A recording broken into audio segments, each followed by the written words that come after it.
Okay, everybody, happy Tuesday! Elon Musk and Donald Trump are going to war again. It all started with Elon Musk attacking the big beautiful bill once again, highlighting the potential issues it's going to raise around the debt limit and the deficit. Trump hit back with a post where he once again repeated that the reason why Elon is upset about the big beautiful bill is because it pulls back subsidies around the EV tax credit and other renewable energy as well. Elon hit back and said, listen, I've been consistent about removing all subsidies, just not for the EVs, for everything. And then Trump was asked if he should deport Elon Musk, if that's something that he would do. And then Trump said he would look into it and maybe he'll point Doge at Elon since he receives a lot of government subsidies per Trump. And of course, all of this is culminating around Elon Musk going all in on a political party, calling it the American Party, and primarying the people that would have voted for this big beautiful bill here in the next couple of days or weeks, which of course are going to be majority Republicans. And this is one of the reasons why Trump is attacking back. It's because this big beautiful bill is obviously a Trump brand. It's something that he wants to get passed. From some of the research I've done and some of the political pundits have said out there, try to get a wide range of opinions. This big beautiful bill is primarily something that's going to be focused on continuing the tax cuts that Trump put in place back in 2016. But there's obviously a ton of other stuff in there as well, which is causing chaos and commotion around people that are unhappy with some of those additional things. Now, as far as the people that are following this story closely, especially my audience is primarily a pro-Elon Musk audience, a pro-Tesla audience. Tesla being a public company has an investor base, obviously, and I know a lot of you watch me for that reason. And so I was curious and ran some polls here in the last 24 hours. I asked my audience on X, which again is primarily that demographic, and it also leans heavily towards independents or other political parties, not necessarily Republican or Democrat, mostly independents, libertarians, et cetera, et cetera. A majority of people are not thrilled about Elon being at the front of this new political movement, this American movement. I asked a question, which is, hey, as it pertains to Elon and the American Party, what would you rather? What's interesting is a majority of the people that follow me, tell me in the comments if this actually follows your ideology and how you're thinking about this. A majority of you want this American Party to exist. You just don't want Elon at the face of it. You want him either not involved at all or in the background advising something more typical of what the political establishment or the political stuff works right now, which is you have a lot of CEOs, almost all of them, being politically involved in some ways, just nobody knows about it, right? They're much more in the background, they're much more hush-hush. Maybe they create super PACs, they give money to super PACs, et cetera, et cetera. But Elon is sort of breaking the mold of this because obviously, if you're somebody who follows him closely, the guy seems to go all out when it comes to his missions, and if he feels like something is very important, he's not going to be quiet about it, to the dismaying of, unfortunately, to Tesla investors. And we saw that in the stock market today. Stock went down, opened down 7%. So this is sort of a clear indication that says that Tesla investors are just simply unhappy about what's going on right now. They thought they were going to exit this whole Elon drama with government, but perhaps Elon just can't get enough. Now, what's interesting about this whole American movement, this whole budget movement that Elon is starting, is that if you look at data from the population, the voting public, the public, and how they view Congress, which is really what this big beautiful thing is about. It's Congress has to pass it. The House of Representatives and the Senate has to come together and pass this bill together. Congress has a 23% approval rating, and it's been, for the last 20 years, well below 50% average, well below. I mean, it averages somewhere in the 30s, high 20s, low 30s, something like that. And so you have a situation where the majority of the country is unhappy with the job that Congress is doing. You have a debt situation that's worsening. And with the big beautiful bill, what's interesting about it is, if I try to do research on this thing, it's very confusing because you don't really know what the number is. That's the problem with these things, is you have the CBO, which is basically the entity that scores how this bill is going to affect the economy, how it's going to affect taxes, how it's going to affect the deficit.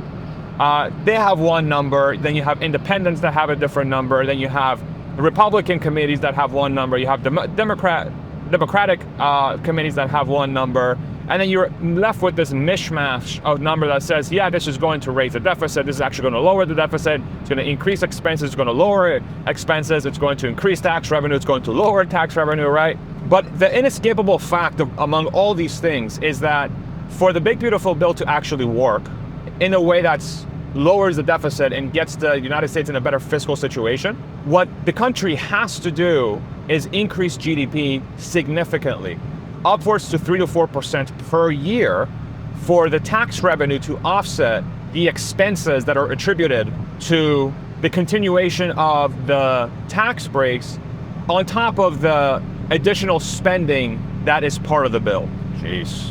And as I'm driving, I'm pretty sure I have to make a service appointment. I think my front right tire has a balance issue. I don't know if you can hear it, but at certain speeds there is a vibration.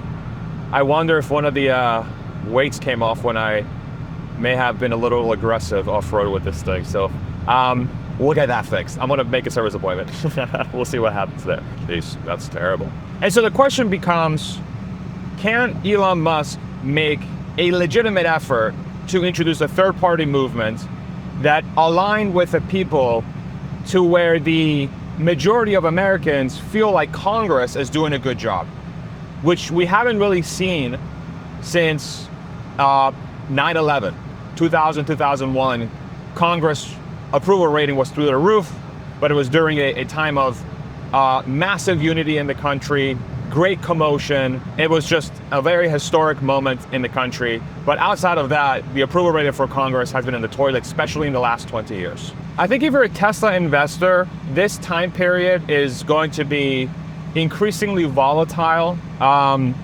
It's going to be increasingly risky. None of this is investment or financial advice. But if you really take the whole picture of the Tesla story right now, car sales are soft, primarily because of a soft auto market. If you look at the data around the globe, around Chinese automakers, European automakers, American automakers, the car market is going through a lot of softness, primarily because of inflation. But there's also some external factors around just the economy not doing that great in a lot of places globally. And then on top of that, there's potential brand damage in places like Europe. Now there's another variable where the Model Y inventory, the best-selling car, hasn't been that plentiful in that area. And we're starting to see Tesla sales rebound very strongly in June in that area. That sort of backs up that claim. But regardless, sales are down. Tesla's ability to make money is down. Tesla's cash flow is down. And on top of that, they have a second quarter report that's going to come out here in the next 24 hours that's going to have poor numbers. And then on top of that, you have a valuation for the stock that is quite high relative to the amount of earnings they have today, and is heavily dependent on robotaxi, this self-driving thing that we've been testing very heavily on this channel, to actually start making money. Very, very dependent on that. And so until the company starts that, until the company has so much cash flow that it doesn't really matter what Elon Musk is saying or doing, I think the Tesla story will continue to be very volatile. It's going to have a lot of up and downs. It's going to be heavily dependent on what the vibe is, right? How investors are feeling. Clearly, investors are very skittish right now around Elon Musk getting involved. My audience, predominantly pro-Elon Musk supporters, pro-Tesla supporters, do not want Elon to get back into politics, especially in the way that he has. They saw him get a black eye and they told him to just step away, right? You know, regardless of how that he got that black eye, it was very much very, symbolic of what transpired. But ultimately, the most important thing here, I think, for everybody to follow, and the ultimate truth here, is that you have two very media-savvy people that know how to play the media game. Both people, Trump and Elon, own social media networks. Elon owns X, Trump owns Truth. One is significantly bigger than the other, but the other one has been in front of the TV, The Apprentice, etc., as a media figure, WWE, etc., for decades, for a really long time. And Elon is somebody that very obviously knows how to learn things very quickly, and he controls, for better or for worse, one of the biggest public squares, town squares in the world in X. And Elon uses that to deliver his message, to put his thoughts out there, to put his ideas out there, and to create movements around the things that he wants to influence, right? And so this whole thing, a lot of what's going on right now, it's also partly theater, in my opinion. I think, especially from Trump's perspective, this is how he plays the game. He likes to say crazy shit. I'm going to deport Elon. You know, think about it. Yeah, we're going to take away all his subsidies, right? Let's ignore the fact that America can't get to space without SpaceX, without Elon Musk specifically. Let's ignore the fact that Tesla's supply chain efforts and manufacturing efforts plays directly into his America First agenda, right? And this is, again, one individual that's driving that massively.